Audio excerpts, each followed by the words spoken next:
लाल बुजक्कड़ का फैसला। एक और चित्र है दोस्तों।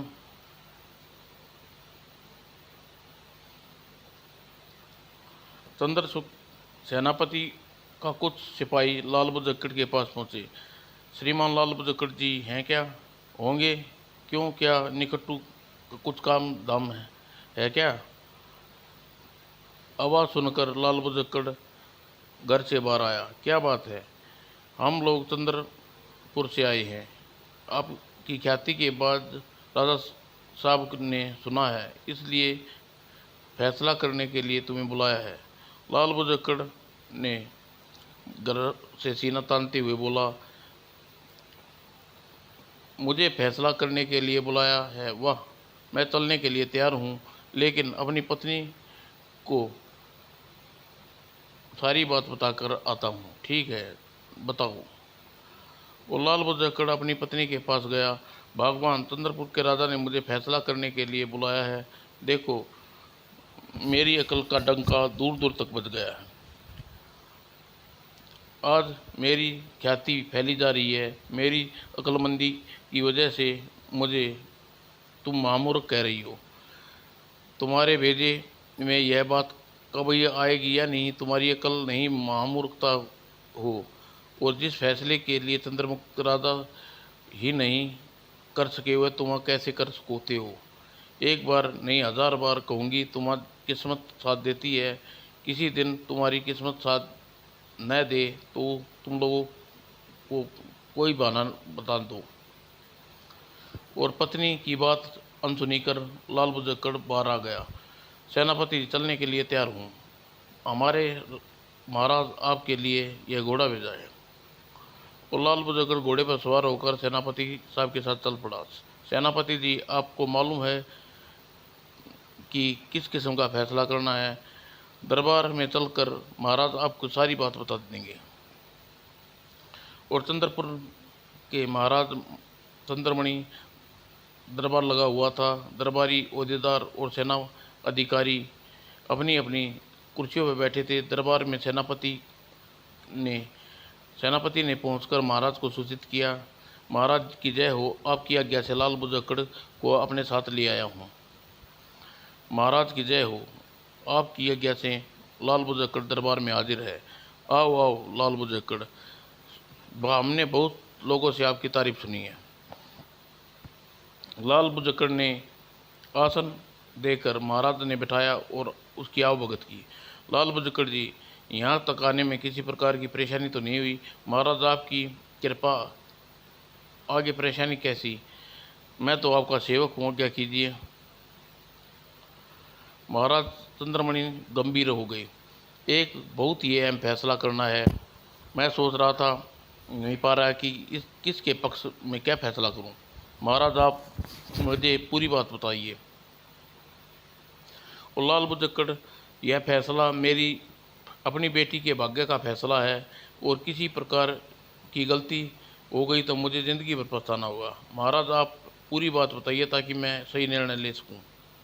महाराज चंद्रमणि संपूर्ण घटना विस्तार से बताने लगे। लाल बुजक्कड़ ध्यानपूर्वक सुनने लगा। रानी जानकी देवी और महाराज चंद्रमणि अपने शयन कक्ष में थे। महाराज, हमारे चंद्रमणि सयानी हो गई है, उसके लिए कोई योग्य वर तलाश न जाए। मैं चंद्रमणि से मिलकर उसकी पसंद के का वर खोजने की कोशिश करूंगा। और प्रातःकाल मैंने चंद्रमुखी के उसके सखियों के साथ, सहेलियों के साथ बाग में आ रही थी। महाराज भी पहुँचे। चंद्रमणि बेटी, मेरे पास आओ, एक आवश्यक बात करनी है। आई महाराज। और चंद्रमणि बगीचे में बैठी कुर्सी पर बैठकर महाराज के सामने बैठी। मैंने तुम्हारी शादी के लिए फैसला कर लिया है, तुम अपनी पसंद के विषय में बताओ। महाराज, यह सब गुण संपन्न मेरा पति होना चाहिए।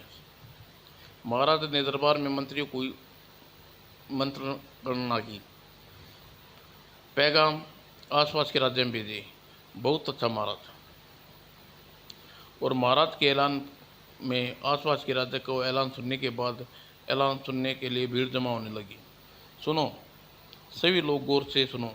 महाराज चंद्रमणि की बेटी सर्वगुण संपन्न युवक जिससे शादी करना चाहती है। शादी के इच्छुक कोई युवक अपने गुणों का इम्तिहान देने के लिए राज दरबार में पहुंचे। आज्ञा महाराज चंद्रमणि। और चंद्रमुखी के रूप का चर्चा सुनकर दूर दूर फैली थी। युवक सिर्फ एक बार देखने के लिए चंद्रमुख के पास पहुंचने लगी। मैं कितना सौभाग्यशाली होऊंगा अगर मेरे साथ चंद्रमुखी का ब्याह हो जाए तो। और चंद्रमुखी शादी की इच्छा लेकर दूर दूर दराज के राजकुमार आदि भी चंद्रपुर आने लगे। और महाराज चंद्रमुखी ने महामंत्री और सेनापतियों ने सबका स्वागत करते और अतिथि महल में ठहराते। आप लोग आराम करें, किसी की आवश्यकता दास दासियों की सूचित कर दें और सवेरे थकान मिट जाए तो सूचित कर दिया जाएगा। आपका इम्तिहान राजकुमारी चंद्रमुखी लेगी। यहाँ एक पूरा मुकम्मल इंतजाम है। हर चीज़ जिस चीज़ की आवश्यकता होगी आप सूचित कर देंगे। और अगले दिन युवराज नवयुवक चंद्रमुखी के सामने थे। आप सभी लोग मुझसे शादी की इच्छा लेकर आए हैं, लेकिन आप सभी से मैं शादी नहीं कर सकती। किसी एक व्यक्ति से ही शादी होगी। वह राजकुमार भी हो सकता है और कोई नवयुवक भी हो सकता है। आपकी किस प्रकार का इम्तिहान लेना चाहती हैं उसके बारे में बताइए।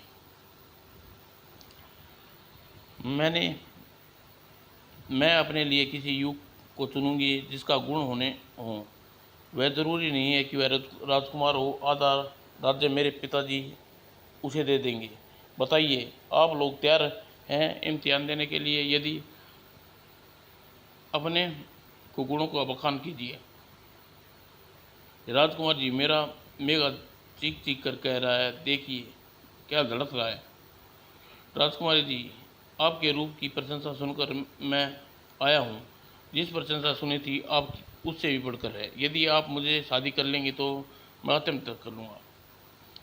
और नई बड़ी लोहार अपने गुणों की व्याख्यान करने लगे। आप लोग से पहले भी बहुत राजकुमार नवयुवक आए हैं। उन्हें इस प्रकार अपने प्रस्ताव रखे और फिर प्रस्ताव से मेरा समय बर्बाद कर रहे थे। राजकुमारी जी, मैं बड़ी हूँ। मैंने ये लकड़ी की शानदार महल बना सकता हूँ। ऐसा महल धरती पर कोई नहीं बना सकता। पानी में तैरता रहता है, नाव की जगह भी उसे घुमा जा सकता है। मैं लोहार हूँ, ऐसा कवच तैयार कर सकता हूँ कि आपका कोई बाल भी बांका नहीं कर सकता। और नवयुवक माली ने अपने गुणों का व्याख्यान किया। राजकुमारी जी, मैं माली हूँ। खूबसूरत सुगंधित बगिया, ताज़ा फूल लगा सकता हूँ। फूलों की खुशबू सुनकर चाहे उदास क्यों ना हो, आपका दिल बहल जाएगा। एक बुनकर ने अपनी योग्यता बता। महारानी जी, मैं आपके लिए ऐसी चांदी और सोने की से तमन्नों से साड़ी बना सकता हूँ। पूरे साड़ी में एक अंगूठी भी भीतर निकल सकती है, जिसे साड़ी को कोई नहीं बना सकता।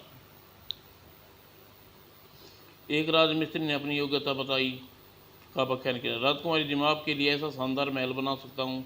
उस रानी ने अनोखी करीब होगी और ऐसा महल कोई दूसरा नहीं बना सकता। एक वस्त्र विद्या की महारथी नवयुवक ने अपना बखान किया। महारानी जी, मैं हर प्रकार के शस्त्रों का ज्ञाता हूँ। मेरा मुकाबला कोई नहीं कर सकता। मैं तुम्हारे गुणों की इम्तिहान लूँगी। और एक रथवान अपनी योग्यता का व्याख्यान करता है। राजकुमारी जी, मैं ऐसा रथ तैयार कर सकता हूँ जो पानी और पहाड़ों को बड़ी खूबी आसानी से चल सकता है। उसकी रफ्तार इतनी तेज़ होगी 3 दिन में पूरी दुनिया का चक्कर लगा सकती है। मैं तुम्हारी गुण के प्रभावित हूँ। इम्तिहान लूँगी। एक मांत्रिक ने अपनी योग्यता का व्याख्यान किया। राजकुमारी जी, मेरी आंखों में ऐसी शक्ति है कि मैं बैठे बैठे पूरी दुनिया के बारे में बता सकता हूँ, जिस बारे में जानना चाहते हो। आपका पूरा हाल बता सकता हूँ, चाहे 1000 मील दूर हो। मैं तुम्हारी योग्यता से प्रभावित हूँ, तुम्हारा इम्तिहान लूँगी।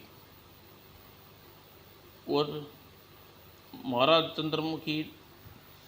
चंद्रमुखी ने महामंत्री, सेनापति और राजकुमारी के सामने तीनों नवयुवकों को पेश किया। राजकुमारी ने उन्हें योग्यता परख के बारे में बताया।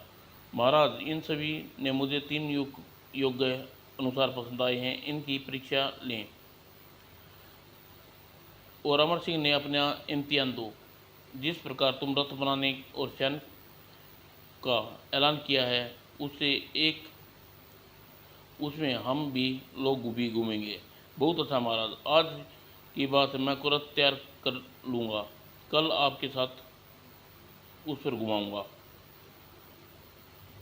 और अमर सिंह ने वह रथ रात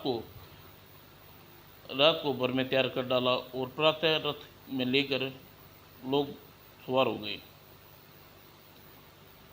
और तुम्हारा रथ बड़ा शानदार है, पहाड़ों के ऊपर की सैर कराओ तो समझ लेंगे तुम सचमुच योगी हो।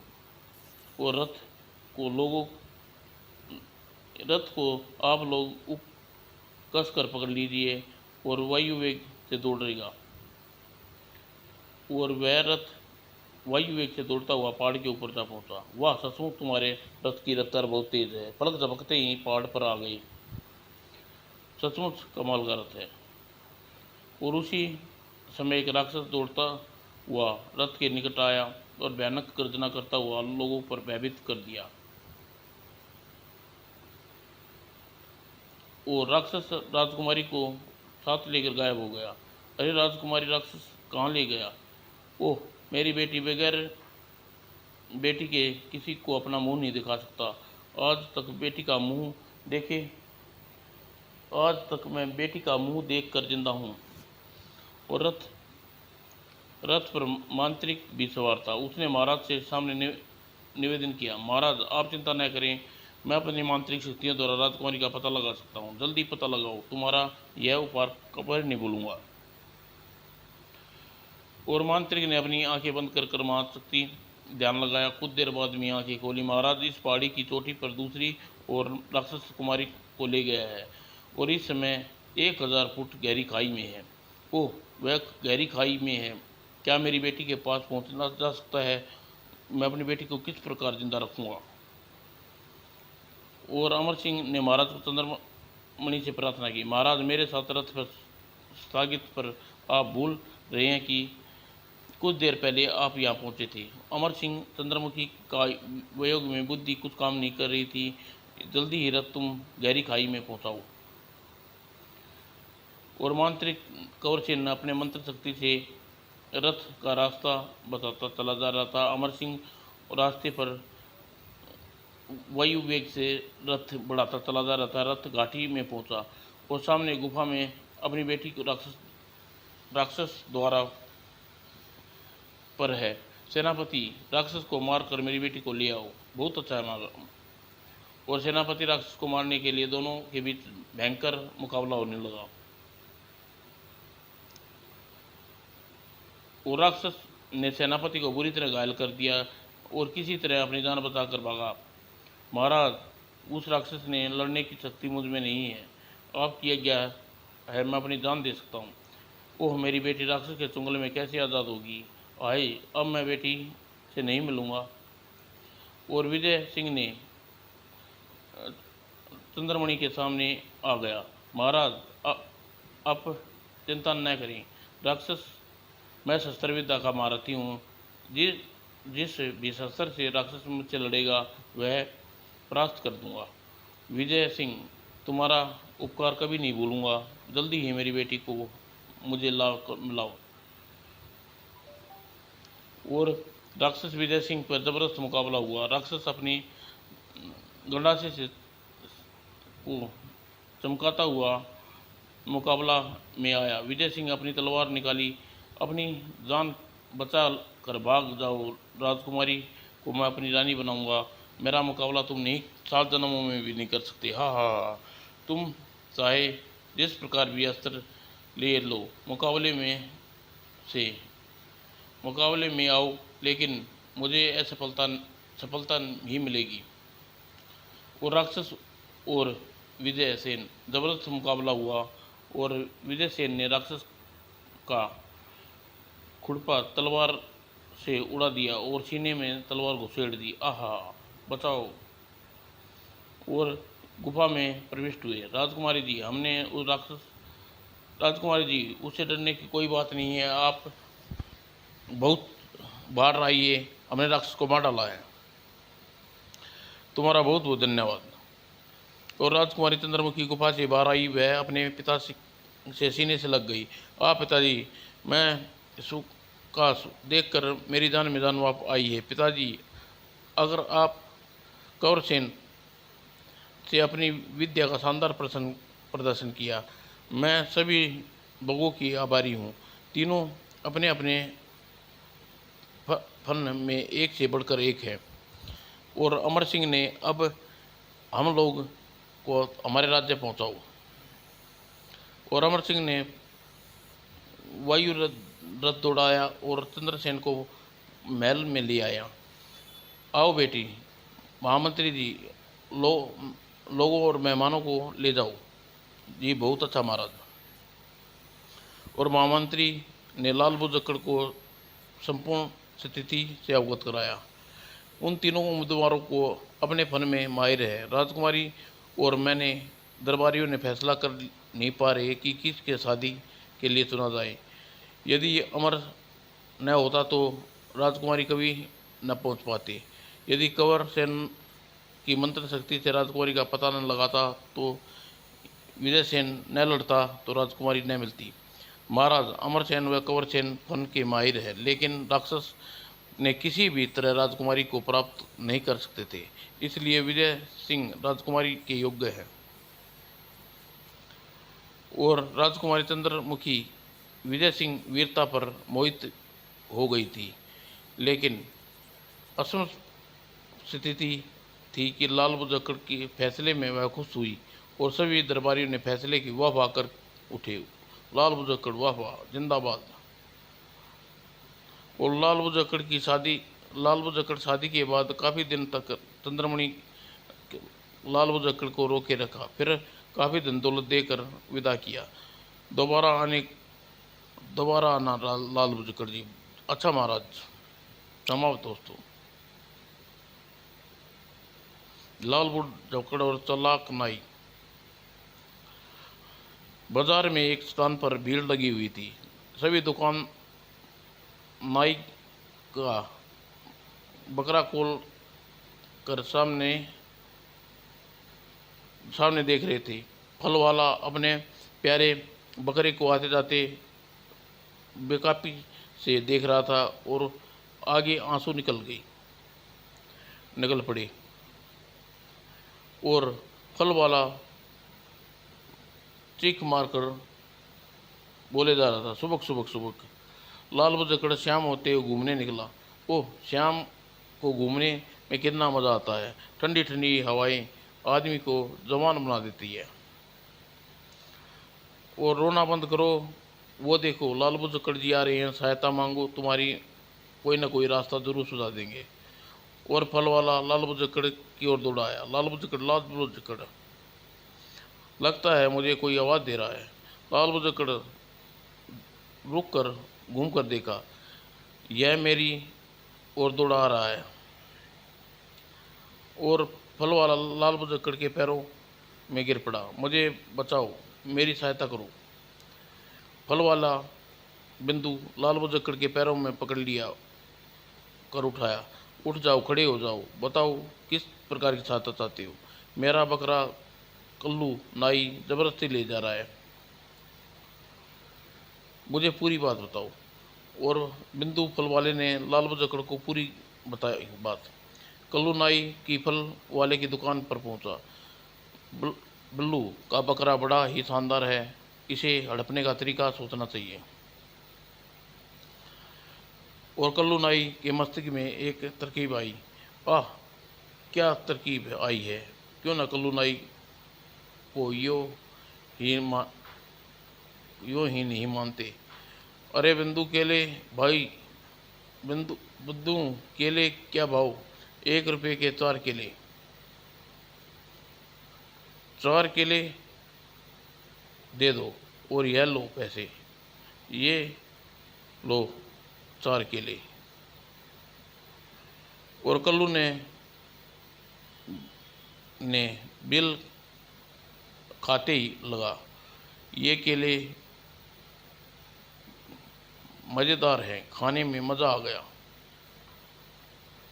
और कल्लू ने बकरे की रस्सी खोलने लगा।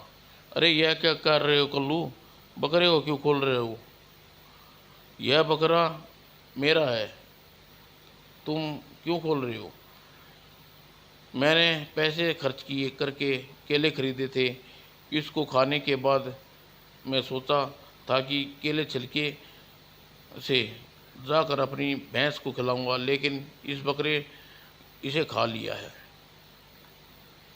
केले के छिलके को बदले मेरा बकरा ले जा रहा हूँ और मैं इस बकरे से अपने छिलके वसूल करूँगा और मेरा माल मुफ्त में नहीं खानी था।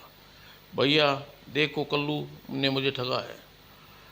शहर के कोतवाल और राज्य के महामंत्री ये दुकान की दाढ़ी बनवाते हैं और मुझे कहकर जेल में डलवा दूंगा।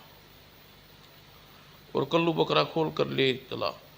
कोई इसे ठग को मुझे बचाओ, मेरा बकरा मुझे वापस दिलाओ। आखिर क्या बात हुई, हम लोग को भी पता चले। और नंदू ने रो रो कर सारा किस्सा कह सुनाया और धमकी भी सुना दी। ओह, कल्लू सच कह रहा है, उसकी पहुंच ऊपर तक है। जेल जाने से अच्छा है बकरे को ही धो जाओ। मियाँ पैसे जोड़कर ईद के लिए बकरा लिया था, अब मेरे घर में ईद कैसे बनेगी? मियाँ, जब बकरा चला गया तो संतोष करना ही पड़ेगा।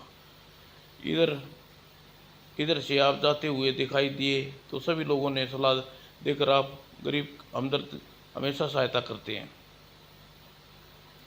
तुम चिंता मत करो नंदू, तुम्हारा बकरा वापस दिला कर दूंगा। मैं आपका एहसान कभी नहीं भूलूंगा।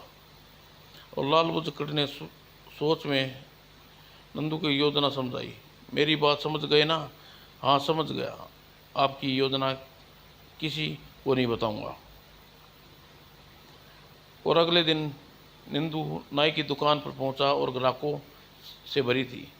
मैं अपनी एक साथी की कटिंग करवाना चाहता हूँ, कितने पैसे? 2 रुपये करेंगे, लगेंगे, 1 पैसा कम नहीं। ठीक है, मेरी कटिंग करो, बाद में मेरे साथी की कटिंग करना। ठीक है, कुर्सी बैठ जाओ। और कल्लू ने कटिंग करने लगा। मेरी कटिंग करने का जवाब नहीं, मंत्री जी भी मेरी तारीफ करते हैं। और तुम्हारी कटिंग हो गई है, अब अपना साथी को बुलाओ। 1 मिनट रुको, अभी हाजिर करता हूँ। और नंदू ने गधे के गले में रस्सी पड़ी हुई थी और खींचता हुआ आखिर ले आया। अरे यह क्या दुकान है, कोई गधा क्यों ला रहे हो? यह मेरा साथी है, मैं गधे की कटिंग नहीं करूँगा, पूरे राज्य का नामी दुकानदार हूँ। तुमने वादा किया था कि तुम मेरे साथी की कटिंग करोगे, अब तुम अपना वादा तोड़ रहे हो। रात दरबार में चलो, इस बात का फैसला होगा। और नंदू अपनी बात पर अड़ा रहा। ठीक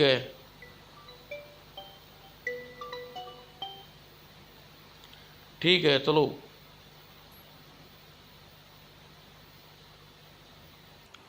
ठीक है चलो, उल्टे वहाँ तुम्हें अपमानित होना पड़ेगा। राजा साहब जो न्याय करेंगे वह मुझे मंजूर होगा। और इस दिलचस्प झगड़े ने फैसला सुनने के लिए बहुत से लोग दरबार की ओर चल पड़े। देखते हैं हमारे राजा साहब कैसा फैसला करते हैं। और राजा के का दरबार लगा हुआ था। महामंत्री और उसके अधिकारी दरबार में उपस्थित थे। दोनों फरियादी को पेश किया गया। महाराज की जय हो। गरीब के साथ न्याय हो। महाराज मेरे साथ भी पूरा न्याय हो। सबको न्याय मिलेगा। अपनी अपनी फरियाद सुनाओ। कल्लू नाई ने अपनी फरियाद सुनाई। महाराज आप न्याय कीजिए। आदमी की कटिंग दाढ़ी बनाता हूँ, गधे की कटिंग कैसे कर सकता हूँ? ठीक है, अब मैं बंधु की बात सुनाऊँ। बंधु ने अपनी फरियाद सुनाई। इसने वादा किया था कि मेरी और मेरे साथी की कटिंग 2 रुपये में करेगा। अब यह इनकार कर रहा है। गवाह मौजूद हैं, आप चाहे तो उनसे पूछ लीजिए। महाराज राजा साहब समझ में सब कुछ नहीं आ गया था। बंधु अपना फैसला तुम्हारे विपक्ष में सुना रहे हैं। नाई की दुकान में सिर्फ आदमी की कटिंग होती है। तुम्हें बुद्धिमान फल वाले हो। रोज़ाना ही तुम्हारा वास्ता भले आदमियों से पड़ता है। गधे की कटिंग तुम्हारा क्या उद्देश्य है? महाराज की जय हो। आपने मुझे पूरे न्याय की आशा आपसे मुझे पूरे न्याय की आशा थी।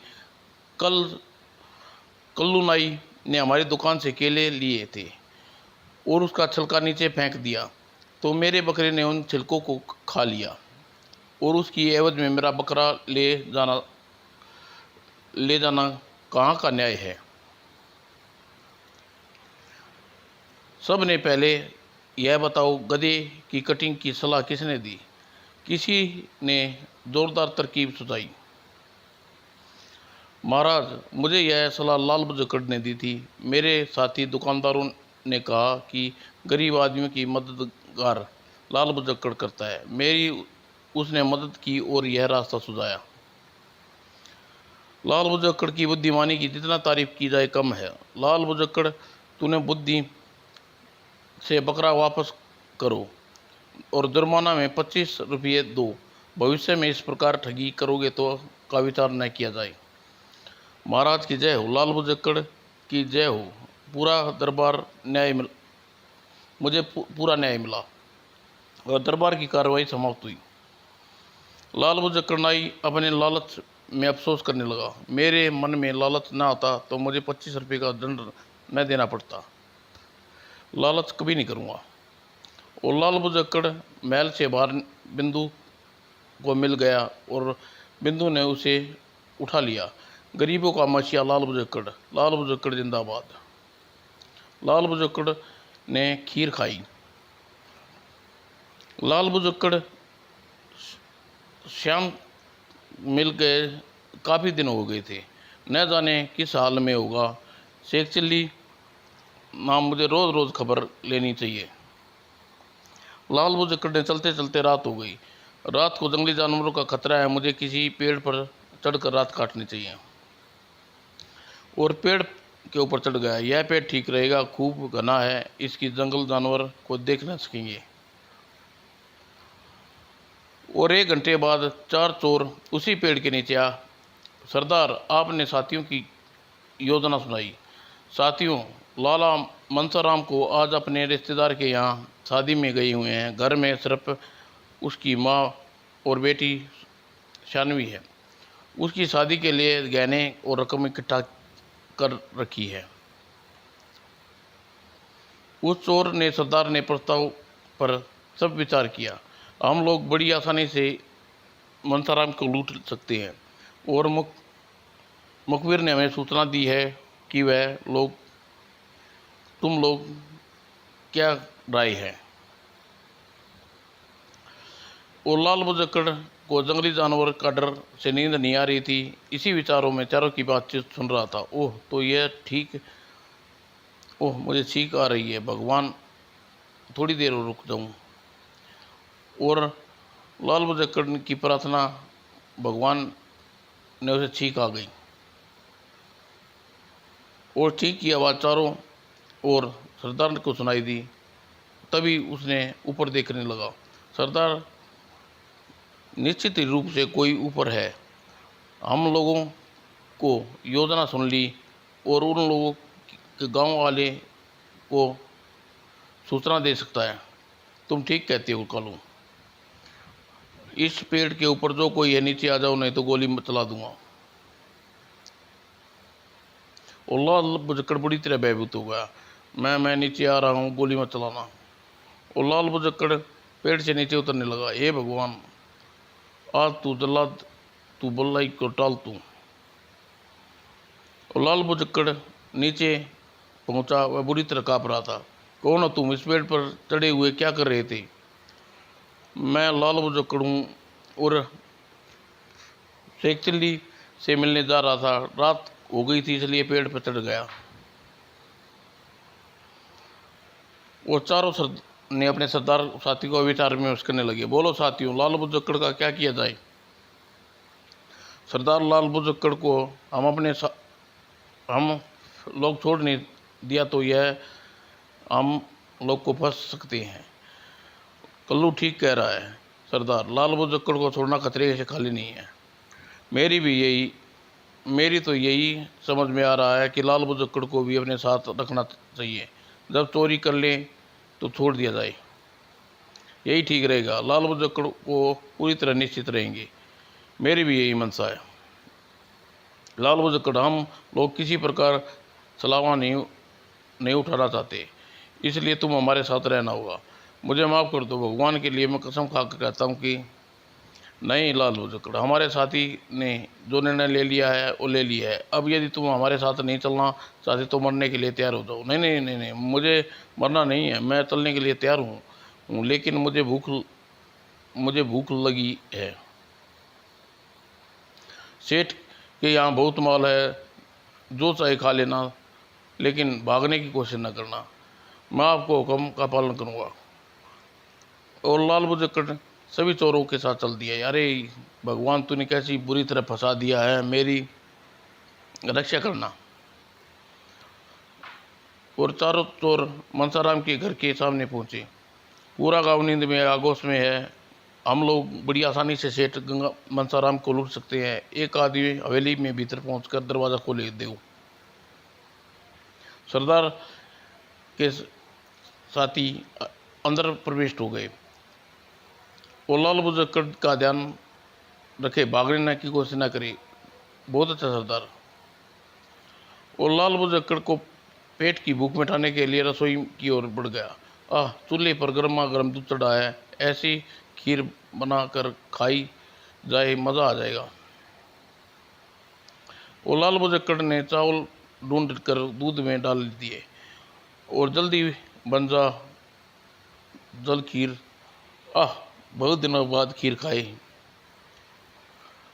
और लाल बुजक्कड़ के कानों के पास कमरे में कुछ आवाज़ें आई। लगता है कमरे में कोई बुला रहा है, चलूँ देखता हूँ। और लाल बुजक्कड़ पास वाले कमरे में पहुंचा तो सेठानी नींद में डूबी। अपने नींद में हड़बड़ाने की बीमारी थी। ओह, यह जाने क्या कह रही है। और दरवाजे पर खड़ा हुआ लाल बुजक्कड़, सेठानी को खीर की महक मिल गई है, इसलिए चोरों से डर के वह उठ नहीं रही। लगता है धीरे धीरे खीर मांग रही है। खीर चीज़ ही ऐसी है, मांग कर खाते हैं, चिंता करो। सेठानी, मुझे खीर खिलाओ, फुस फुस फुस। और लाल बुजक्कड़ ने खीर बनाने में व्यस्त रहा। कुछ देर बाद सेठानी पुनः बड़बड़ाने की आवाज़ सुनाई दी। सेठानी, बस खीर पकने वाली है, आपके लिए लाता हूँ। वो लाल बुजक्कड़ की आवाज़ सुनकर चारों का सरदार रसोई में आया। क्या बात है, तुम बोल क्या रहे हो? यदि आवाज़ मुंह से निकाली तो जान से ख़त्म कर दूंगा। ओह, गलती हो गई। और खीर उबाल आ रहा था।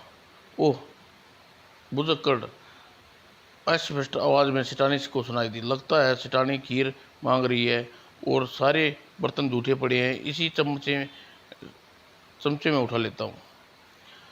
और सेठानी करवट बदली और हाथ चारपाई से बाहर निकाल दिया और लाल बुजक्कड़ ने चमटे की खीर उठाकर, ओह सेठानी हाथ में खीर मांग रही है।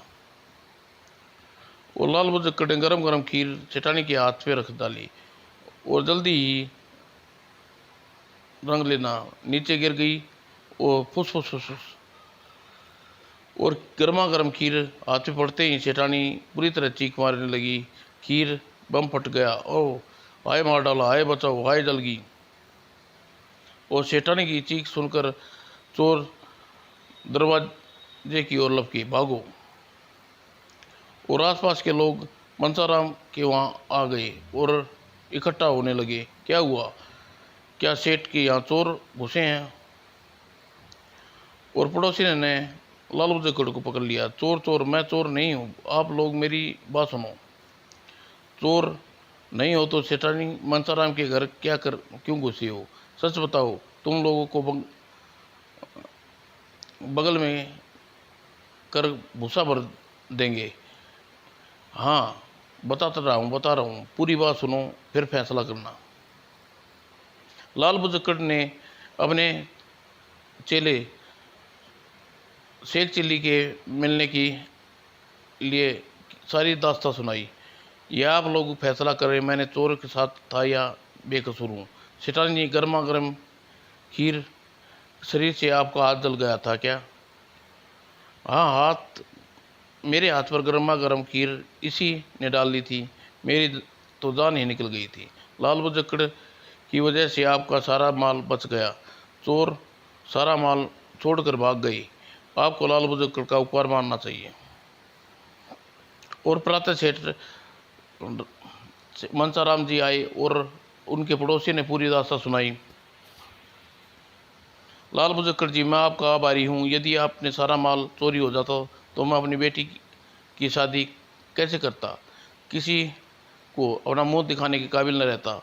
यह सब भगवान की कृपा है। सेठ जी ने अगले दिन मेवा डालकर खीर बनाकर लाल बुजक्कड़ को खिलाई। साथ में बहुत सारा माल बच जाने की खुशी में इनाम दिया। राम राम सेठ जी। लाल बुजक्कड़ और चोर पकड़ा गया। छात्रावास का वार्डन के पास रमेश और दो साथी पहुंचे। नमस्कार श्रीमान। नमस्कार, क्या बात है? रमेश की आंखों में आंसू थे। क्या बात है रमेश, तुम रो क्यों रहे हो? सर, मेरे कमरे में चोरी हो गई है। कल मैंने मनी ऑर्डर आया था, पूरे महीने का खर्च पिताजी ने भेजा था। और छात्रावास में रमेश के कमरे में थे और चारपाई के नीचे संदूक निकाल कर दिखाई। यह देखिए, रात को खाने के मेस में खाना गया था तो फीस जमा करानी थी। संदूक खोल कर देखा तो 1 भी रुपया नहीं था। कहीं तुम्हारे साथी ने चोरी तो नहीं की? कमल का चेहरा रुआंसा हो गया। सर, रमेश का साथ मैं कई माह से रह रहा हूँ, 1 पैसा गायब नहीं हुआ। मैं अपने माँ बाप की कसम खाकर कहता हूँ, मैंने चोरी नहीं की। मेरी तलाशी ले सकती है। बताओ रमेश, कमल के बारे में तुम्हारा क्या कहते हो? सर, मैंने कमल की तलाशी ले ली है। वैसे मैंने कमल के ऊपर पूरा विश्वास है। कमल अपनी तलाशी दो। और कमल ने तलाशी वार्डन को दे दी। एक एक चीज़ अच्छी तरह देखी। और कमल, चोरी में तुम्हारा हाथ हुआ तो तुम्हें होटल से, स्कूल से निकाल दिया जाएगा। मैं कसम खा कर कहता हूँ, मैंने रमेश के पैसे नहीं चुराए। रमेश, छात्रावास में रहने वाले सभी लड़कों को पूछताछ करूँगा। चोर का पता लगाने पर पूरी कोशिश करूँगा। सर, मैं फीस किस तरह जमा करूँगा? खाते में पैसे कहाँ से दूँगा? रमेश, मैं चोर का पता लगाने की कोशिश करूँगा।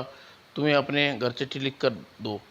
सर, मेरे पिताजी बहुत गरीब आदमी हैं, दूसरों के खेतों में काम करते हैं, अपना पेट काट कर वे मुझे पढ़ा रहे हैं।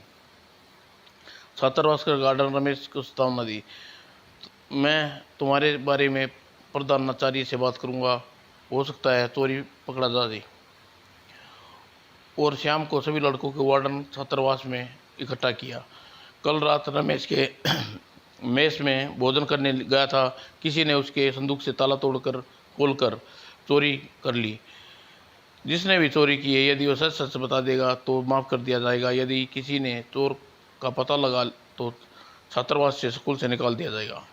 सर, हम लोग सौगंध खाने के लिए तैयार चोरी नहीं की। आप सभी लड़कों की तलाशी ले सकते हैं।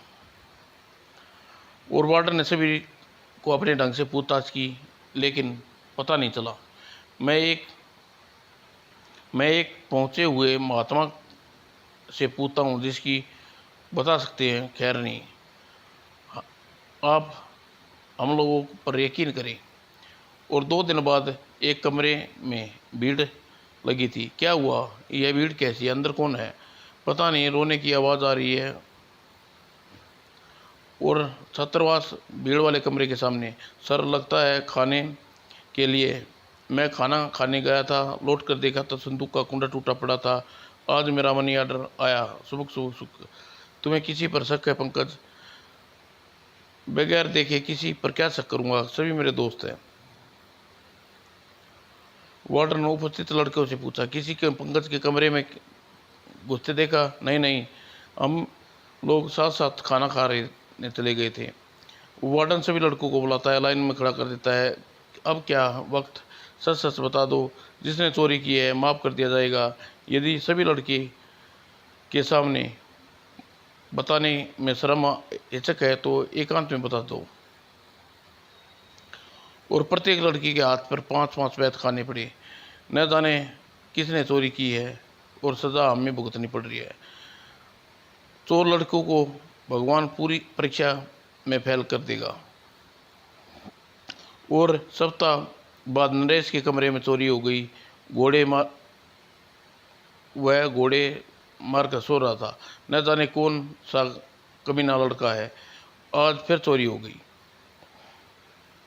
और सूचना मिलते ही वार्डन वहां आ गए। चोरी किस प्रकार हुई? रात को खाने के बाद मैं अपने कमरे में बक्से पर कुंदा लगाया और वार्डन ने लड़कों की पूछताछ की। सभी लड़कों को सजा दी गई। सर, मैं बेकसूर हूँ। मुझे सब लोगों को मिलकर चोर का पता लगाओ, नहीं तो इस प्रकार लड़कों को सजा मिलेगी।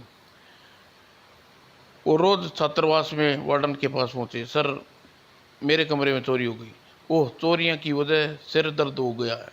इतने लड़कों की चोरियां हुई, एक बार भी चोर पकड़ा नहीं गया। समझ में नहीं आता कि किस प्रकार चोर को पकड़ूं। प्रधानाचार्य छात्रावास को वार्डन को बुलाया। नमस्कार श्रीमान। आइए पंडित जी दयाराम शंकर। पिछले माह से लड़कों के पैसे चोरी हो जाने की सूचना मिल रही है। मैं स्वयं हैरान हूँ कि हर संभव कोशिश कर डाली, लेकिन चोर बहुत होशियार है, अपना काम करता है। ये इस तरह हमारा स्कोर बदनाम हो जाएगा। आप पूरी कोशिश कीजिए। और प्रधानाचार्य जी की डांट सुनकर वार्डन छात्रावास में पहुंचा। और राम सिंह, हम लड़कों को सूचित किया जाता है कि याद किया है। अच्छा सर साहब। और चपड़ासी राम सिंह ने लड़कों की कक्षा में जाकर वार्डन का संदेश सुनाया। सभी लड़कों को वार्निंग है, सब मैदान में इकट्ठा होने को कहा है। लगता है चोरी के मेज में कोई नई सजा सुनाई जाएगी। और सभी लड़के मैदान में इकट्ठे हो गए। प्रधानाचार्य ने मुझे बुलाकर चोरी का पता लगाने की तकसीद दी है। चोर को पकड़ जाने पर हमारे स्कूल की बेइज्जती हो रही है। आप सभी मिलकर चोर को किस प्रकार पकड़ जा सकता है? सर, बारी बारी सब लोग पहरा देंगे। अनेक तरकीबें आजमा कर देखी गई, लेकिन चोर पकड़ा नहीं गया। और यदि आप इजाज़त दें तो चोर को पकड़ने के लिए तरकीब लाल बुजक्कड़ से पूछी जाए। लाल बुजक्कड़ के बारे में बहुत सुना है, लेकिन क्या वह सातिर चोर को पकड़ने में कामयाब हो जाएगा? श्रीमान लाल बुजक्कड़ को यत्र विद्या आती है, वह इसलिए निश्चित ही वह पकड़ लेंगे। ठीक है, उन्हें बुलाओ, तरकीब पूछी जाए। जी श्रीमान। वो लड़कों के आगरा पर लाल बुजक्कड़ स्कूल वार्डन के आकर मिले। वार्डन ने चोरी की जिन हुई घटनाओं के बारे में बताया और बहुत देर तक लाल बुजक्कड़ सोते रहे। श्रीमान, मेरे दिमाग में एक तरकीब आई है। चोर को पकड़ने के लिए ज़रूरत नहीं है कि वह स्वयं अपने आप स्वीकार करेगा कि मैं चोर हूँ। कमाल की ऐसी क्या तरकीब है? चोर खुद कहेगा। लाल बुजक्कड़ ने के पूछने पर भी नहीं बताया कि एक दिन लड़के के घर से पैसे आए थे और अंधेरा हो गया था और लड़के मैस में खाना खाने गए थे। मेरा काम बड़ी आसानी से बन जाएगा। और बल्लू चोरी के ख्याल से निर्मल के कमरे में पहुंचा, संदूक के भीतर पैसे वाला डब्बा निकाला और उसमें पैसे निकालने के लिए हाथ डाला तो चीख पड़ा, आए मर गया डाला रे। वो लाल बुजक्कड़ ने पैसे की जगह एक डंक वाला बिच्छू रख दिया था। लड़का लल्लू मल चीखता सुना तो सब इकट्ठा हो गए। वार्डन साहब, मैं चोर हूँ, मुझे माफ़ कर दीजिए। सर, लल्लू राम का चेहरा काला काला कर गधे में बिठाकर घुमाया जाना चाहिए। और लल्लू राम का मुंह काला करके गधे में बैठकर जुलूस का निकाला गया। लाल बुजक्कड़ जिंदाबाद, लल्लू राम चोर मुर्दाबाद। समाप्त दोस्तों, कैसी लगी बताओ।